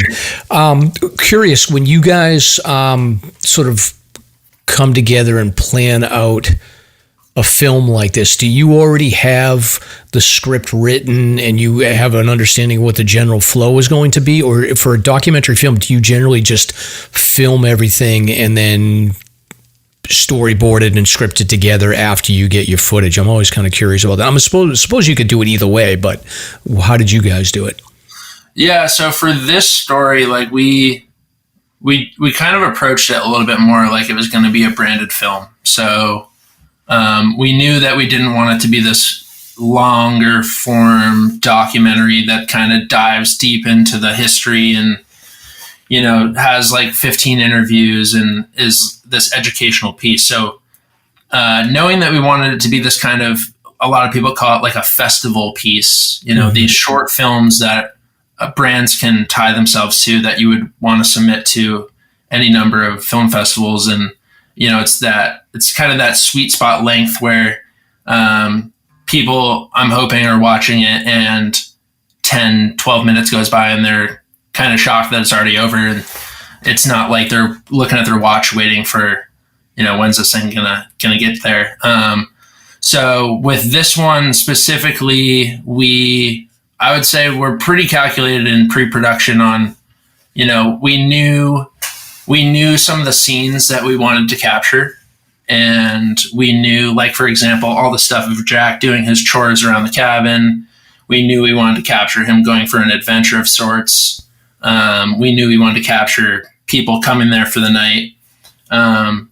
It was pretty calculated, but obviously with any creative project, there's always hurdles that you come across, and things definitely got shifted a little bit once we started digging through footage. And for example, like I knew when we went back in for our second visit in March of last year was when we filmed the ski scene, and I just felt like we didn't quite have enough footage after that. He had some technical issues with a binding that day. We tried to shoot about 3 lines up in Huntington, got about 2.5, and it just felt like we were going to be pretty light on the adventure side of things, which wouldn't have been like a major issue. But when you're trying to tell a story like this, me being kind of an action sports guy, I knew I wanted at least some decent ski footage in there. You know, Jack's not like a professional skier by any means, but he can ski some bigger terrain up there. And so we went back in April when things were starting to melt pretty quick, and that's when we got some of those shots of him like kind of ridging out and summiting the mountain, and that stuff really helped, I think, round out the piece. So yeah, I'd say we were like 75% calculated, 25%. You know, you figure it out as you go. Yeah, and what's the equipment setup? How many cameras do you use, and how heavy is that stuff? And what is the actual cameras that you use? Because we've got some geeky listeners, so they want to know what the actual equipment is. Yeah, I'm a little bit of a camera geek myself. We shoot most of our projects on Red digital cinema cameras, which have always been like a dream of mine to own. Kind of growing up, and you see all the big like name ski and snowboard filmmakers shooting on them. So yeah, I've been fortunate enough to get to a point in my business where I own a couple and have a little fleet going. And we shot the entire project on Red cameras. And I, as the DP on the project, knew that I really wanted this to have like this elevated look to it, and be a little different than some of the other outdoor films that have come out of New England. So we shot it on vintage anamorphic lenses, which are different from a traditional spherical lens. So we had pretty heavy, like 1970s, I think, 1980s lenses that we brought up there from a rental house in Boston. I'm a little bit of like a geek when it comes to mixed media. So I brought up a Bolex 16 millimeter film camera, which we shot a bunch of stuff on. You can see that throughout the film. There's a lot of archival looking footage of Jack up there that's shot on real film. And obviously in a place like Mount Washington, like having some breathtaking aerials is pretty important too. So we worked with the Forest Service and got a permit for 2 weeks to fly some drones up there, which I think really added to the film as well. Yeah, and like I said, the cinematography on this is amazing. It's almost like the beginning of a movie, and then you're like, wait, I want to see the rest of this. That's sort of how I felt. I love it. Thank you. Yeah, the audio. I'm curious about outdoor audio. So obviously, like with the snowpack, that's one of the nice things about the winter is like when you've got a big snowpack, like you've got a lot of it's acoustically like it can drown out a lot of background noise. But how do you manage outdoor audio when you have to do those scenes, and how do you eliminate all the background noise that comes through? Yeah, we worked with just some pretty basic Rode shotgun microphones on the cameras to capture scratch audio that was halfway decent for our sound mixer to use in post. And then all of the interview we actually shot in the springtime, because that was something that Dan and I worked together with. I was originally like, well, it would be pretty sweet to interview him in the cabin and like have that feeling when you cut to his actual sit down interview.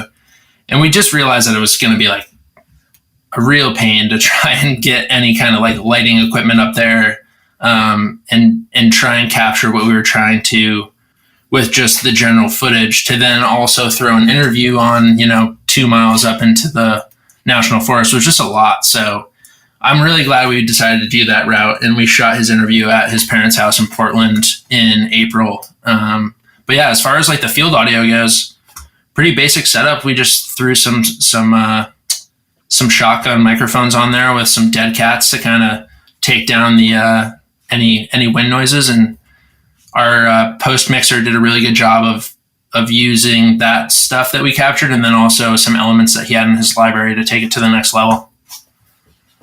Nice. And dealing with Jack, so you got to know Jack, and obviously you guys probably connected through just, your own personalities, but somebody like that is sort of like a comfortable being alone. Did you have to sell him very hard on doing the film, or was he down for it from the beginning?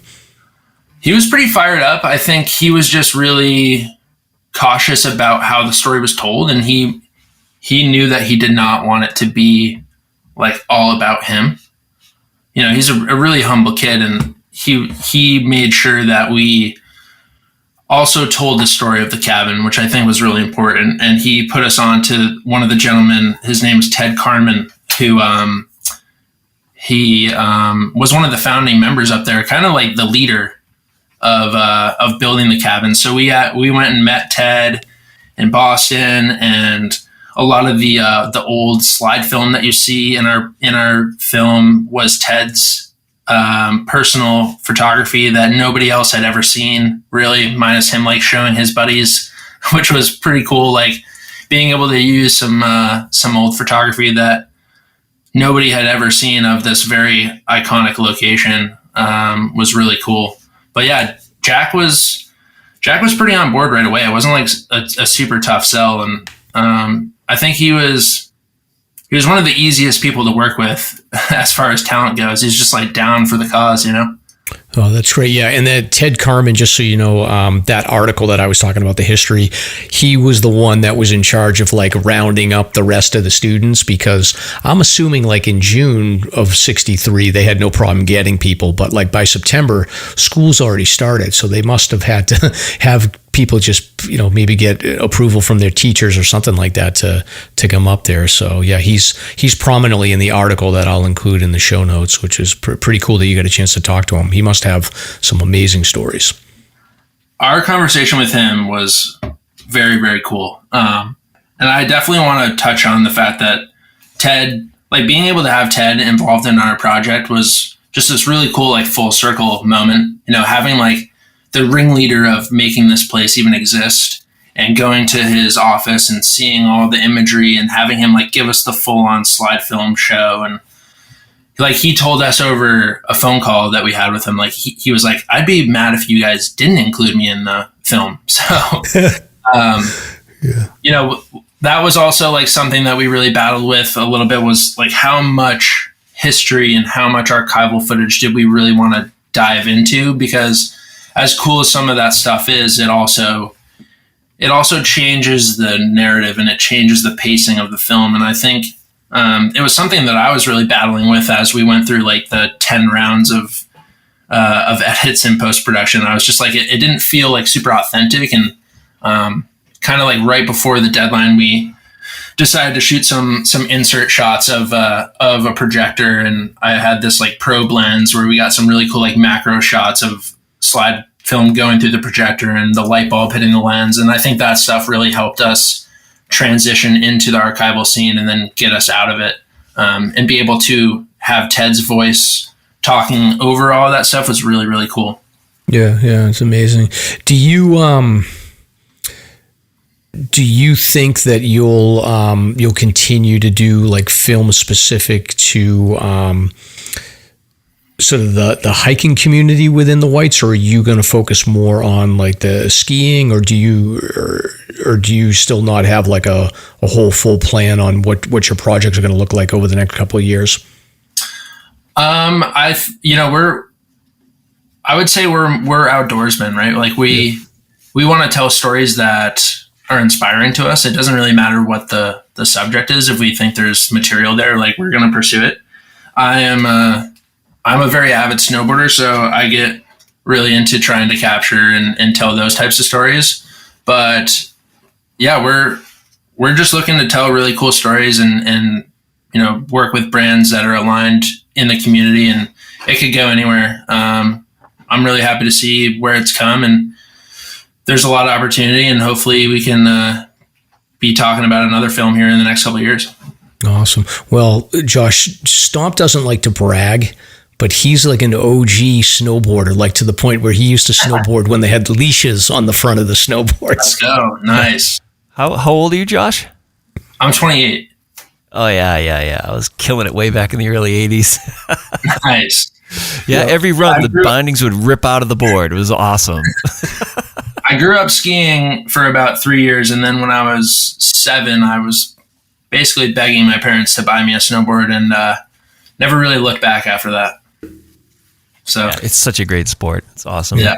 See, Stomp had to take all those beatings from all those rich skiers and getting yelled at and banned from all the ski slopes so that you paved the way, Stomp. Yes, we appreciate it. Thank you. I laid down my life for the younger generation. Now, do you, Josh? Are you a hiker yourself? Do you get out, or you? I know you do a lot of skiing, but I go hiking. I would not call myself a hiker. Okay.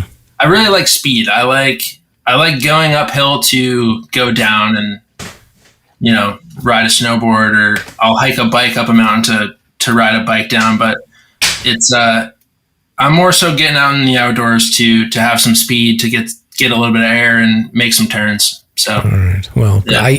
I got a little, I sledded down the Cog Railroad this weekend. So that was about the speed, the fastest I can go.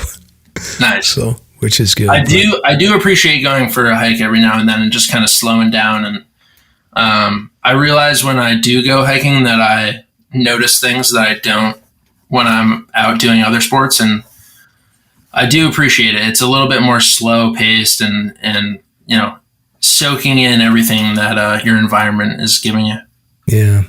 Do you, when you're getting out for these filming projects, do you even think about like, oh man, I don't want to take X and Y because it's too heavy, or is it just at the point now where you just know you're going to be carrying like 50 to 80 pounds worth of equipment?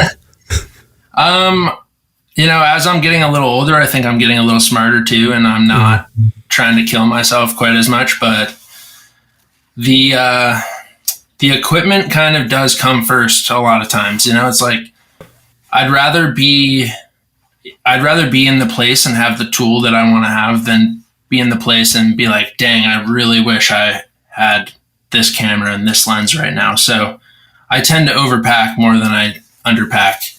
It really depends on the day too. Like yesterday, I'm working on a film this season with a local avalanche guide, and I knew it was going to be a pretty light day. We just went to the base of Hillman's. He was teaching an Area 1. So I packed 3 batteries and 2 lenses, and I made a comment to him. I was like, this is the lightest my camera bag's been in a long time. Yeah. But yeah, it's that constant trying to balance performance and being able to keep up with everybody, but also have the equipment you want to have. And luckily, cameras are getting a lot smaller and packing a lot more firepower nowadays. So it's good. Yeah. And do you have to, is there any special, when you're coming into so you're into Huntington and you're doing an overnight, you don't have the luxury of just running back to the car to get a new battery. Do you bring any sort of electric, solar generators or anything like that, or are you not had to do that yet? Yeah, that's a good question. For the caretaker, we knew that there was a generator up there, but we weren't going to have a ton of access to it. So we have not released a ton of behind the scenes footage yet, which we're going to drop here in the next couple of weeks. But we packed incredibly heavy for this film, and it's pretty funny to see the footage of us dragging ice fishing sleds up the TRT with Pelican cases and carrying massive backpacks. We brought so much equipment because we knew we wanted to do this one proper. And luckily I had a team that was very down for the cause. I owe all those guys a lot. We brought a lot of batteries and a lot of very heavy equipment. Yeah, I figured you brought a toboggan or something like that. Yeah, we each had an ice fishing sled that I bought at a local hardware store in town here. And it would have been nice to have a little bit better of a setup. We just tied a rope around our waists, and it was pretty, I would say 5-10 minutes into the hike that we realized that it was going to be one of those nights. Oh yeah. There's some footage when we get to the intersection of the cabin, and he just looks at the camera and just is like, I really need a beer. Yeah. It was a slog. Yeah, I thought I did see like somebody brought like some beer that was on one of the tables. I thought I saw during the film. So. Yeah, we wanted to make sure that we were a little comfy up there too, especially having the boys hang out for a couple nights at the cabin is always fun. Yeah, that is a good time. So the film is called Caretaker, and Josh Bogardus. What's your official title on are you the director of photography, or are you the director? On the film? Yeah. My buddy Dan Dunn and I co-directed this one. Okay. He's a big creative partner of mine, and we kind of found the story together while we were working on a different project. So him and I kind of saw this one through the entire way, and then I selfishly told him, like, look, man, I really want to shoot this one. So he was kind enough to let me kind of take the role of DP, and he kind of stepped back and became like the executive producer, director role, which really worked well. And Dan and I have a really great relationship, and being able to tell this story together was honestly a dream come true. And I'm hoping it's just kind of the beginning. Yeah, and I think given the cinematography and the kind of the mood of this film, like I feel like you captured the vibe of what it's like in Huntington in the winter. Like it's just, I don't know, I just felt like I was there, and I've been there, so I kind of know what it's like. So I liked it a lot. Yeah, I appreciate that. I think we got really lucky too. You know, we had a couple of different like weather patterns each time we went up there. You know, we had some sun, we had a little bit of snow, we had some wind, and luckily did not have any rain. So we got definitely really lucky with weather, but we also were like very meticulous in making sure that it had the look we wanted and had like the moodiness and kind of this like loner feeling. But then when people come to visit, you know, it gets a little bit more deep and emotional, and it was really fun. I'm super psyched on how it came out. Yeah, we'll share this in the show notes and encourage all the listeners to check it out. I mean, it's like you said, it's a 12-minute view. You can check it out pretty quickly. So I'm excited to see what you guys come up with next. Appreciate that, guys. Thank you. Yeah, same here. Yeah. I miss any questions, Stomp? I also got the plug in about your old school snowboarding. So I knew you'd be disappointed if I didn't do that. Yeah, you sure did. I mean, I just my final comment is really that I was, I'm an audiophile as well, so sound engineering and all that stuff, sound design. So you guys did a really nice job on that end. Just wanted to say that it's nice and very clean. Yeah, I guess in closing too, I'll say that we were super fortunate to be able to partner with Made Back East, which is a kind of side venture of a company down in Boston called Vagrants that does some really great work, and we kind of brought this story to them and knew that we needed some support to get this to the finish line and take it to that next level. And we had a really great team in post-production. We had a really great colorist, sound mixer. We kind of went all out on this one, and it was not like, a 3-man operation here. We had a lot of hands in the fire, and I think it kind of shows when you have the end product. So. Right. Definitely. Yeah, awesome. Well, thank you so much for joining us. And the last thing I'll close on here is that I've shared this with the audience a little bit, Josh, but like I've been like sitting on a script for a rom-com on a ski resort. So now that I know that I got a connection that has some ability to make a film, maybe I might give you first shot at my Hallmark rom-com. I'm a big rom-com guy myself, so I'm fired up about that. All right. I might float you the script. We'll see. So I got to put it through ChatGPT first, but I'll let you know when it's ready. So. Awesome. Sweet. All right. Thanks, Josh. Thanks for having me, guys. You bet.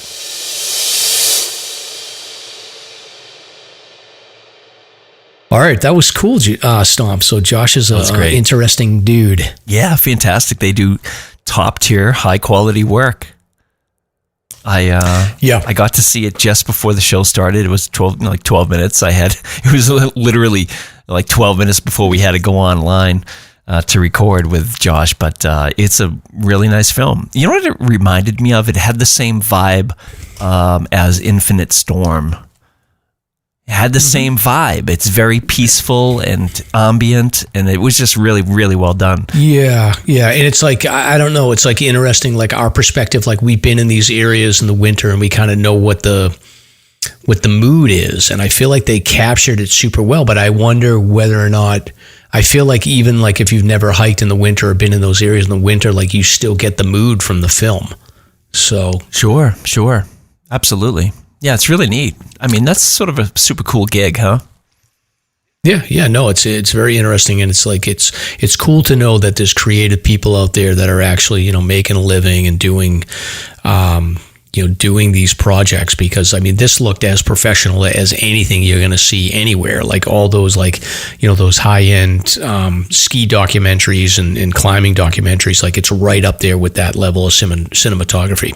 Yeah, agreed. Perfect stuff. Yep. So we'll put that in the show notes, and people can check that out for sure.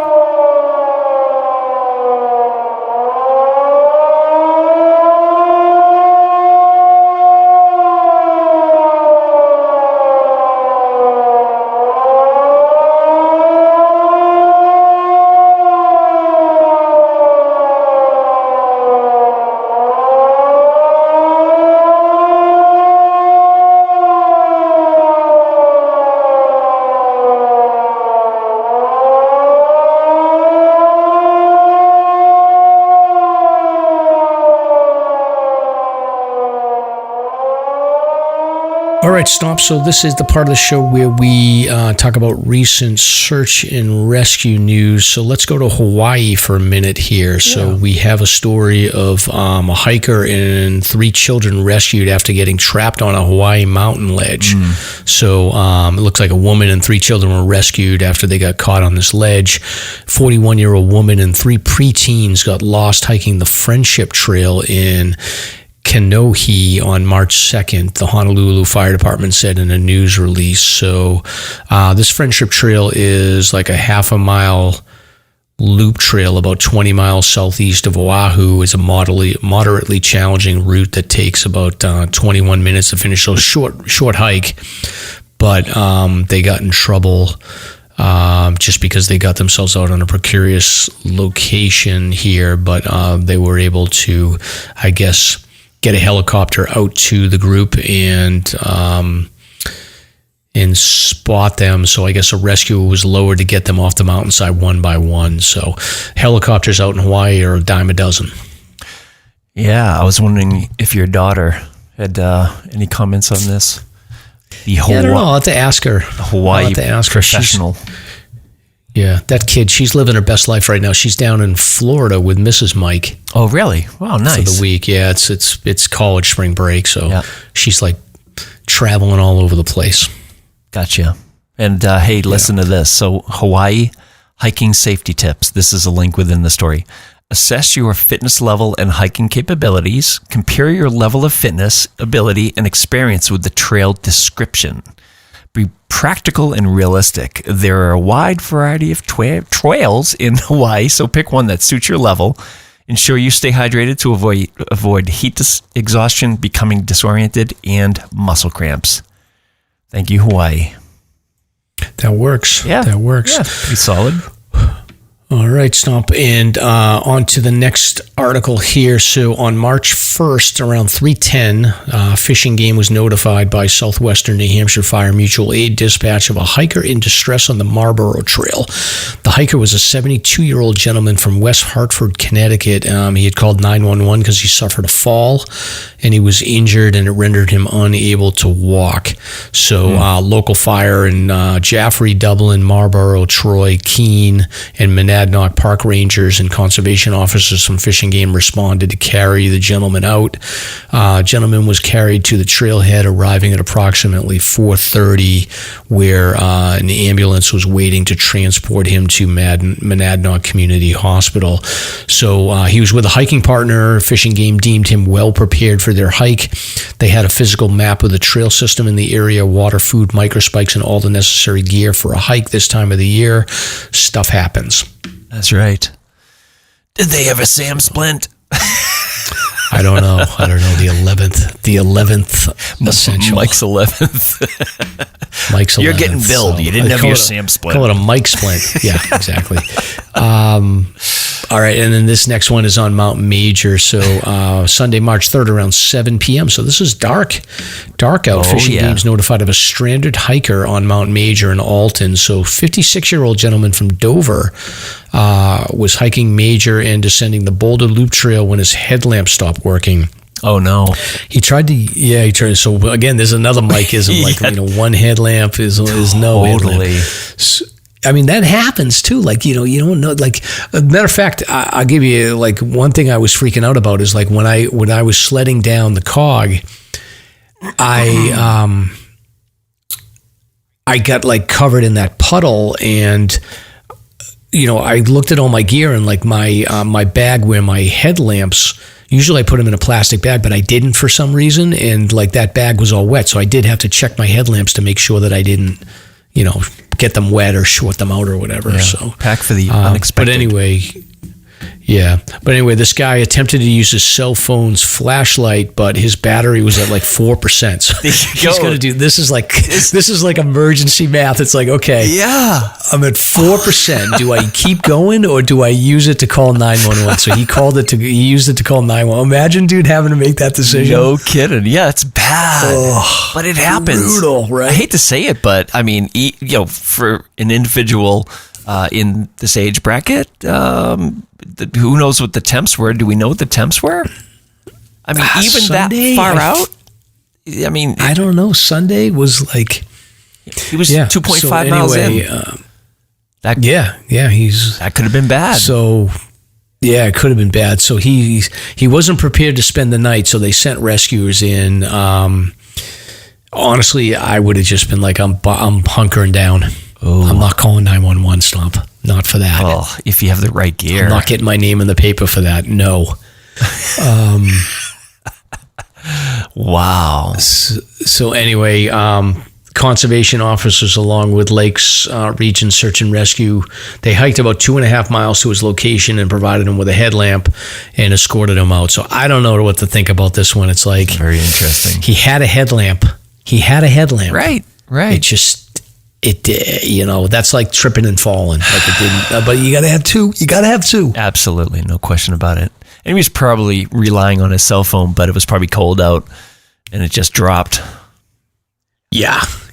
And you're like 2.5 miles. Oh, that's brutal. That's a ways to go. It's funny though, for Mount Major, I can't think of a 2.5 mile jaunt for that mountain. Yeah, me neither. It's sort of strange. I don't really know. Boulder, it's the Boulder Trail? Yeah, I'm not really sure, but that would be probably one of the longer trails to get to Major. Yeah, I don't really know the trail names off the top of my head there. So yeah. Anyway, but I'm glad that all is well. Yeah, and, for sure. Just a good reminder: bring 2 headlamps. Absolutely. So that was fun. I love you, Mike. 143. And okay. I guess I wasn't expecting that, but okay. Thank you. And I think that wraps up the show. So we'll take a week off, and we'll be sounding even better than this week. We will. So good job, Stomp, and we'll catch you, I guess, maybe next week, maybe 2 weeks from now. All right. Dad Joke City coming at you.